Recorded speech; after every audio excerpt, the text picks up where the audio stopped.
Assalamualaikum warahmatullahi wabarakatuh.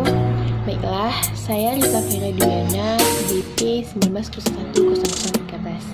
Pada video kali ini, saya akan menjelaskan tentang pengukuran setelah pengakuan awal. Entitas harus memiliki antara cost model dan revaluation model sebagai kebijakan akuntansinya dan menerapkan kebijakan tersebut terhadap seluruh aset tetap dalam kelompok yang sama. Cost model, setelah diakui sebagai aset tetap dicatat sebesar biaya perolehan dikurangi akumulasi penyusutan dan akumulasi rugi penurunan nilai aset. Kemudian, revaluation model, setelah diakui sebagai aset tetap dicatat sebesar jumlah revaluation, yaitu nilai wajar pada tanggal revaluasi dikurangi akumulasi penyusutan dan akumulasi rugi penurunan aset. Selanjutnya, definisi nilai wajar dalam PSAK 68. Harga yang akan diterima untuk menjual suatu aset atau harga yang akan dibayar untuk mengalihkan suatu liabilitas dalam transaksi teratur antara pelaku pasar pada tanggal pengukuran. Nilai wajar tanah dan bangunan biasanya ditentukan melalui penilaian yang dilakukan oleh penilaian yang memiliki kualifikasi profesional berdasarkan bukti pasar. Kemudian, nilai wajar pabrik dan peralatan biasanya menggunakan nilai pasar yang ditentukan oleh penilaian atau appraisal.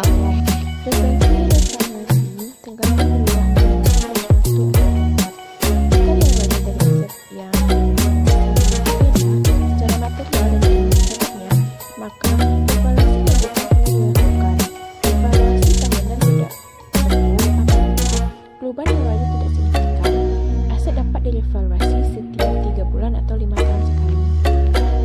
Contoh soal cost model. PT membeli peralatan dengan biaya perolehan 500 juta pada tanggal 2 Januari 2010. Entitas menggunakan metode pengusutan garis lurus. Pada tanggal 31 Desember diestimasi terdapat rugi penurunan nilai perawatan sebesar 10 juta. Maka dari soal ini kita mendapatkan ayat jurnalnya pada tanggal 2 Januari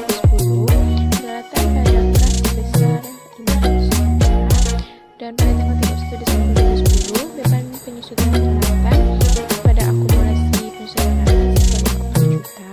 Kemudian pada tanggal 31 Desember 2010 rugi penurunan nilai pada akumulasi penurunan nilai sebesar 10 juta.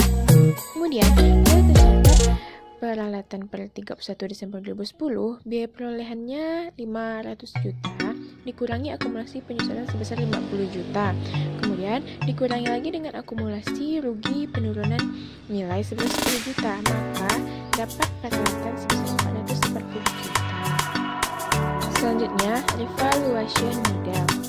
Revaluation harus dilakukan secara reguler untuk memastikan jumlah tercatat tidak berbeda secara material dengan nilai wajar pada tanggal neraca.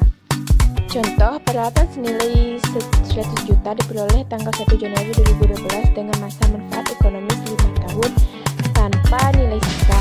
Tanggal 31 Desember 2012 nilai wajar aset adalah 90 juta. Jurnalnya tanggal 1 Januari 2012 aset tetap pada kas sebesar 100 juta dan pada tanggal 31 Desember 2012 beban penyusutan pada akumulasi penyusutan sebesar 20 juta dan aset tetap pada surplus revaluasi sebesar 10 juta.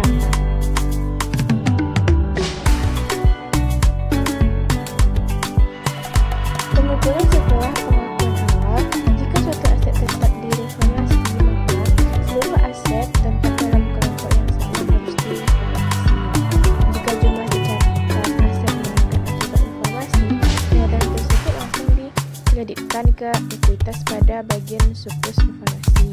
Dikreditkan ke saldo laba jika sebelumnya ada penurunan akibat revaluasi terdahulu atau impairment. Jika jumlah tercatat aset menurun akibat revaluasi penurunan tersebut diakui dalam laporan laba rugi, kemudian didebitkan ke surplus revaluasi atau ekuitas sejumlah saldo kredit surplus revaluasi jika ada sebelum debit ke saldo laba. Tentunya beberapa kondisi revaluasi yang mungkin terjadi. Metode revaluasi nilai aset tetap meningkat pada kondisi 1 jika jumlah tercatat aset meningkat akibat evaluasi, kenaikan tersebut diakui dalam penghasilan komprehensif lain dan terakumulasi dalam penghasilan komprehensif lain di muka pada bagian surplus evaluasi. Contohnya, aset tetap dengan biaya perolehan 6 juta dan akumulasi penyusutan 3.300.000 dilakukan evaluasi dan menghasilkan nilai 3.900.000.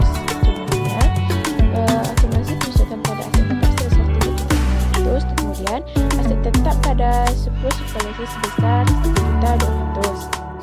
Selanjutnya kita lihat pada kondisi 2. Jika pada nilai aset meningkat, evaluasi sebelumnya nilai aset menurun. Jika pada saat evaluasi dilakukan entitas telah melakukan evaluasi pada periode sebelumnya, di mana pada evaluasi sebelumnya terjadi penurunan nilai, sedangkan sekarang terjadi kenaikan, maka kenaikan tersebut harus diakui dalam laba rugi dan penghasilan komprehensif lain sebesar jumlah penurunan nilai aset akibat evaluasi yang pernah diakui sebelum dalam lapor laba rugi. Versinya baru dicatat ke surplus evaluasi. Contohnya, aset tetap dengan biaya perolehan sebesar 6 juta dan akumulasi penyusutan 3.300.000 dilakukan evaluasi dan menghasilkan nilai 3.900.000 sebelumnya pernah direvaluasi dengan penurunan 400.000. Jumlahnya, akumulasi penyusutan pada aset tetap sebesar 3.300.000 dan aset tetap pada keuntungan evaluasi dan surplus evaluasi sebesar 1.200.000, keuntungan evaluasi 400.000 dan selanjutnya kondisi 3 jika nilai aset menurun. Jika jumlah tercatat aset menurun akibat evaluasi, nilai tersebut diakui dalam laporan laba rugi. Dengan kata lain, penurunan nilai aset sebagai akibat evaluasi akan diakui sebagai kerugian dalam laba rugi. Contohnya, aset tetap dengan biaya perolehan 6 juta dan akumulasi penyusutan 3.300.000 dilakukan evaluasi dan menghasilkan nilai 2 juta. Jurnalnya, akumulasi penyusutan pada aset tetap sebesar 3.300.000 dan kerugian evaluasi aset tetap sebesar 700.000. Selanjutnya kita tinjau pada kondisi 4, nilai aset menurun, evaluasi sebelumnya nilai aset meningkat.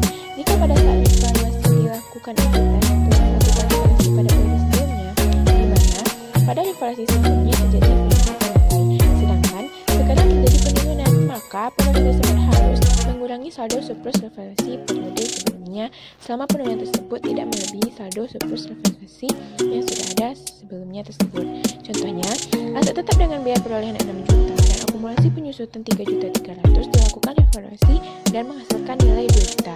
Sebelumnya pernah direvaluasi dengan surplus 400.000. Akumulasi penyusutan pada aset tetap sebesar 3.300.000, kerugian evaluasi 3 surplus evaluasi 400, aset tetap 700.000.